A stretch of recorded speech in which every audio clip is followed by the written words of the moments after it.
नमस्कार. श्री स्वामी समर्थ सर्वांना. बघा, लवकरच नवरात्र ही सुरू होणार आहे आणि या नवरात्रीच्या अगोदर आपल्याला किंवा घटस्थापनेच्या दिवशी आपल्याला या वस्तूंपैकी एक वस्तू ही आपल्याला घरी घेऊन यायची आहे. तर या कोणत्या वस्तू आहे हे आपण या व्हिडिओमध्ये बघणार आहोतच. त्या अगोदर तुम्ही जर का चॅनलवर नवीन असाल तर चॅनलला सबस्क्राईब करा आणि बाजूच्या बेल आयकॉनला प्रेस करा. याचबरोबर व्हिडिओ कुठेही स्किप न करता संपूर्ण बघा. नवरात्रीचा काळ हा अतिशय शुभ मानला जातो, हे आपल्या सर्वांना माहिती आहेच. या नवरात्रीमध्ये देवी दुर्गाच्या 9 रूपांची पूजा केली जाते.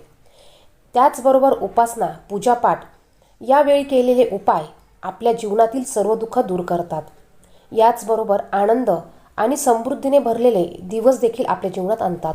या नवरात्रीचे 9 दिवस खूप महत्त्वाचे मानले गेले आहे आणि म्हणूनच या काळात जर काही खास वस्तू आपण घरी आणल्या गेल्या तर आपलं घर हे समृद्धीने आनंदाने भरभरून जातं.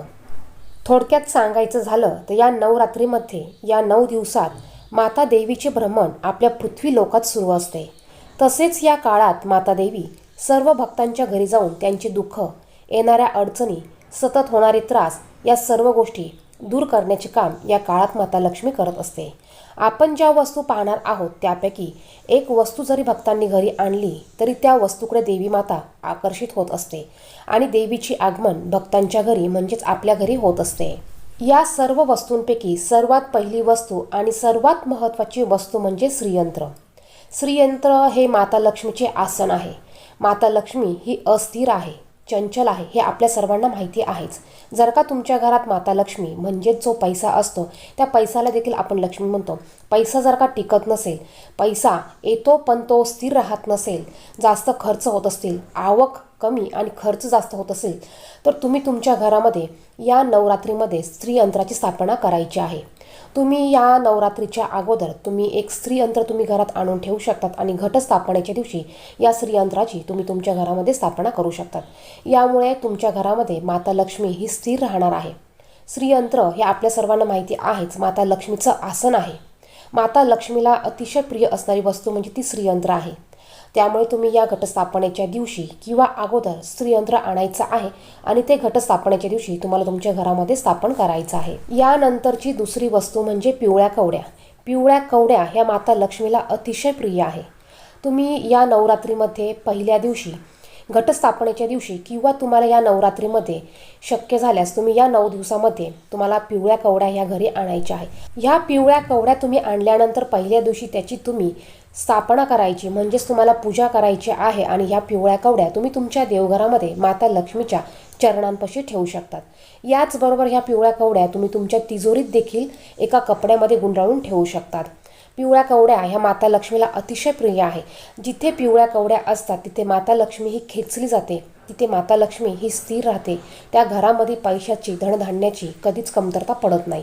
या घटस्थापनेमध्ये तुम्ही घटस्थापनेच्या पहिल्या दिवशी किंवा घटस्थापनेच्या अगोदर तुम्ही तुमच्या घरामध्ये पिवळ्या कवड्या आणून ठेवू शकतात किंवा तुम्ही या नवरात्रीच्या अष्टमीला देखील या पिवळ्या कवड्या तुम्ही घरी आणून त्याची स्थापना करू शकतात.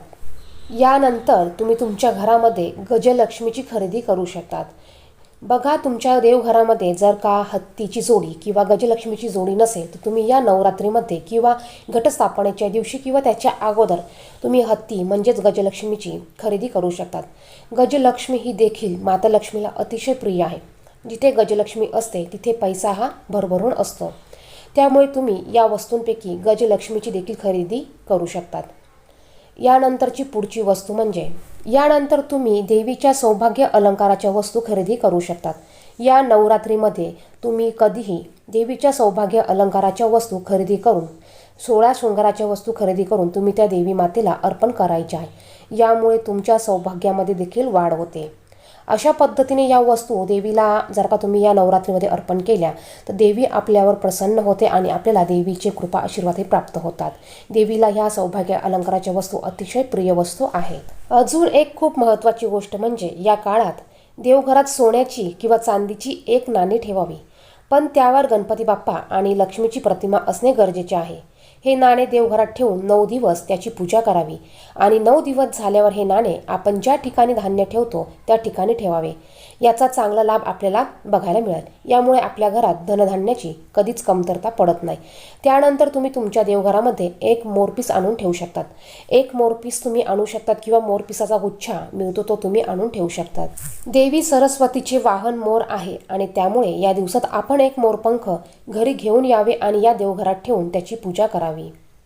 यामुळे आपल्या घरामध्ये विद्या आणि धनाची कधीच कमतरता राहत नाही आणि त्याचबरोबर आपल्या घरातील नकारात्मक गोष्टी देखील यामुळे कमी होण्यास मदत होते. यानंतरची वस्तू म्हणजे 64 योगिनी यंत्र.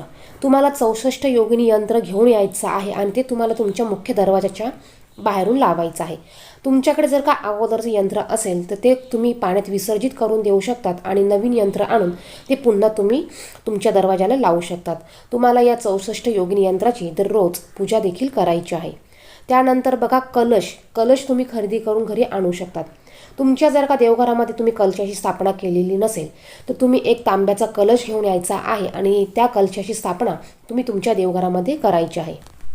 तुमचं देवघर जर का ईशान्य कोपऱ्यात असेल तर तुम्हाला या कलशाची स्थापना तुमच्या देवांच्या उजव्या बाजूला करायची आहे. म्हणजेच ईशान्य कोपऱ्यामध्ये तुम्हाला या कलशाची स्थापना करायची आहे. यानंतर शंख. तुमच्या घरात जर का शंख नसेल तर तुम्ही दक्षिणावर्ती शंखाची खरेदी करू शकतात. शंख देखील अतिशय माता लक्ष्मीला प्रिय आहे आणि शंखाचे देखील खूप पॉझिटिव्ह परिणाम आपल्या घरामध्ये दिसून येतात. त्यामुळे जेवढी काही नकारात्मक ऊर्जा असेल ती ऊर्जा कमी होण्यास मदत होते आणि सकारात्मक ऊर्जा आपल्या घरामध्ये संचारते.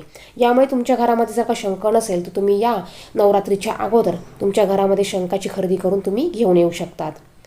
त्यानंतर तुम्ही पिवळ्या कवड्या या घेऊन यायच्या आहेच. त्याचबरोबर गोमती चक्र देखील मिळतं.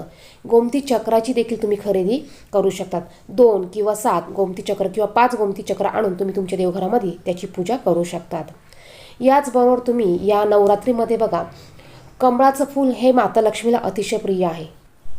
तुम्ही कमळाचं फूल आणून ते तुम्ही माता लक्ष्मीला या 9 दिवसामध्ये अर्पण करा किंवा मग कमळाचं फूल आणून त्याचं तुम्ही 9 दिवस पूजा करा. हे सुद्धा खूप शुभ मानलं जातं. याचबरोबर तुम्हाला लक्ष्मीची पावलं, तुमच्याकडे जर का लक्ष्मीची पावलं नसतील तर तुम्ही लक्ष्मीची पावलं देखील खरेदी करून आणू शकतात. आपण दरवाजाला लक्ष्मीची पावलं लावतो पण ती खोटी प्लॅस्टिकची असतात. तर प्लॅस्टिकची पावलं न लावता तुम्ही तांब्याची पावलं आणून ती लावू शकतात. तुम्हाला शक्य असेल तर तुम्ही चांदीची पावलं आणून देखील ती तुमच्या दरवाजाला लावू शकतात. या नवरात्रीच्या घटस्थापनेच्या पहिल्या दिवशी तुम्ही अशी पावलं आणून तुमच्या दरवाजाला लावू शकतात. नवरात्रीमध्ये आपल्या घरामध्ये माता दुर्गा देवीची पूजा केली जाते. त्याचबरोबर आपली कुलस्वामिनी कुलदैवत जे आहे त्याची देखील पूजा केली जाते. तुमच्या घरामध्ये घट बसवत असो अगर नसो, जर का तुमच्या घरामध्ये आपल्या कुलस्वामिनीचा फोटो किंवा मूर्ती नसेल तर तुम्ही या नवरात्रीच्या पहिल्या दिवशी किंवा त्याच्या अगोदर तुम्ही तुमच्या घरामध्ये तुमच्या कुलस्वामिनीचा फोटो किंवा मूर्ती आणून त्याची स्थापना तुम्ही घटस्थापनेच्या पहिल्या दिवशी करू शकतात.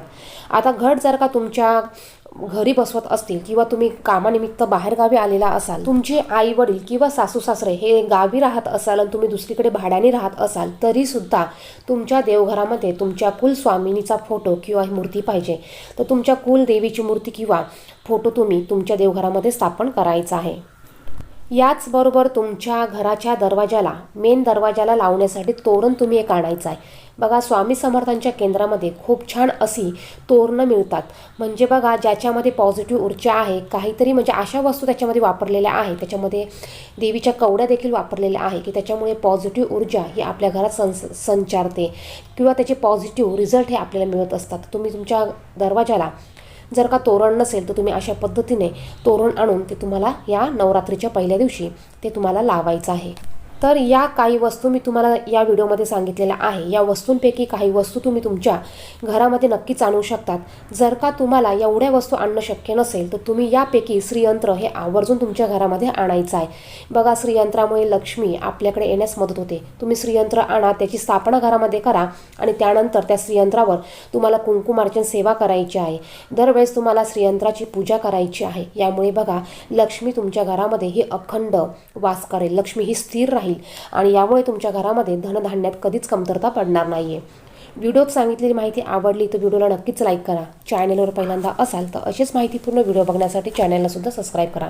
धन्यवाद. श्री स्वामी समर्थ.